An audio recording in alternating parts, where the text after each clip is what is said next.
করে। আর এই বর্জুয়া সংগঠনের যদি ওই হাই প্রোফাইল দেখেই সকল নমিনেশন এবং সকল কার্যক্রমের দায়িত্ব দেওয়া হয়, তাহলে আমাদের মতন তৃণমূল বিএনপির কোনো কাজই নাই আমি মনে করি। সেই জন্য আমরা স্থানীয় প্রার্থীর পক্ষে, আমরা যারা রাজপথে এতদিন ছিলাম, রাজপথে ঘাম শ্রম দিয়েছি, জেল খেটেছি, তারা ঐক্যবদ্ধ হয়েছি স্থানীয় প্রার্থীর পক্ষে কাজ করব। আমরা জানি যে আমাদের প্রাণপ্রিয় নেতা তারেক রহমান তৃণমূল শক্তিশালী, তৃণমূল বিএনপির প্রাণ, সেই তৃণমূলকে উপেক্ষা করেছেন। কারণ আমাদের এই তৃণমূল, এই চাটমোহরের রাজনীতি পাবনা জেলার সবচেয়ে উর্বর ভূমি। আপনারা জানেন এই 17 সালে 111 থেকে শুরু করে এই 24 সাল পর্যন্ত উপজেলা চেয়ারম্যান, মেয়র এই চাটমোহরের মানুষ উপহার দিয়েছে বিএনপিকে, যা পাবনা জেলার কোথাও দেয় নাই। তাহলে আমরা পাবনা জেলার তুলনামূলকভাবে আমরা শক্তিশালী। আমাদের যে এখানে প্রার্থী দিয়েছেন তার বাড়ি সুজানগর, সে যদি জনগণের সাথে এত কানেকশন থাকতো, শক্তিশালী থাকতো, তাহলে তার সুজানগরে তিনি উপজেলা চেয়ারম্যান, মেয়র বানাতে পারতেন। তার নিজের এলাকায় সে মনোনয়ন পেতেন, বা তার পার্শ্ববর্তী এলাকায় সে মনোনয়ন নিতে পারতেন। সে অনেক বড় নেতা, সে ঢাকায় একটা মনোনয়ন নিতে পারতেন।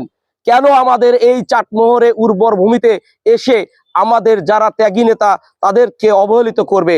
এটা আমার কেন্দ্রীয় নেতৃবৃন্দর কাছে অনুরোধ, যে আপনারা প্রশ্ন রাখলাম যে এটা বিবেচনা করে দেখবেন। সংগ্রামী সাথী বন্ধুগণ এবং সাংবাদিক বৃন্দরা, আপনারা জানেন যে এই মুখগুলো রাজপথে কতদিন ছিল, আর ওখানে ওখানে আওয়ামী লীগের সাথে যেরকম তথ্য বাবা ছিল, ওখানেও তথ্য বাবা ঢুকেছেন, বলে যে আতাত করতেছে। এই আতাতের তথ্যটা জামাতের সাথে আতাত করতেছে। আমি তো এখানে আতাত করার অভিযোগ দেখতেছি না। আমাদের উপজেলার সদস্য সচিব ফারুক ভাই বলে গেছেন যে আওয়ামী লীগের কতজন জয়েন করাইছেন আমাদের 4 নম্বর ওয়ার্ড বিএনপিতে। বর্তমান কমিটি আওয়ামী লীগের সহসভাপতি থেকে শুরু করে ওয়ার্ড আওয়ামী লীগের সভাপতি উপস্থিত রেখে অফিস উদ্বোধন করেছে।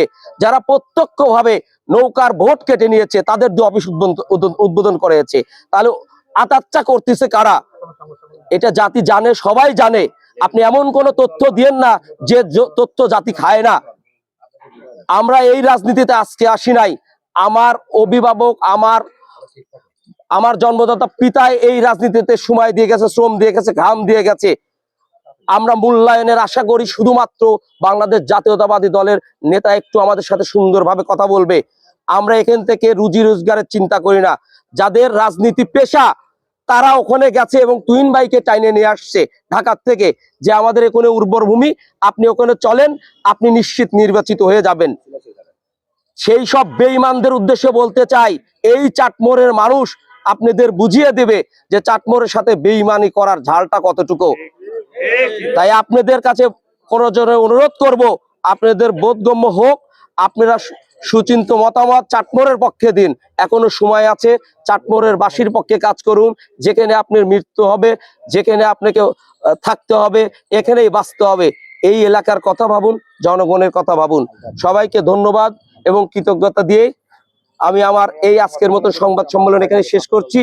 ইনশাল্লাহ আমাদের 12 তারিখে বিজয় হবে ইনশাল্লাহ, কারণ এই বিজয় চাটমোহরবাসীর বিজয়, এবাসী ত্যাগী নেতাকর্মীর বিজয়।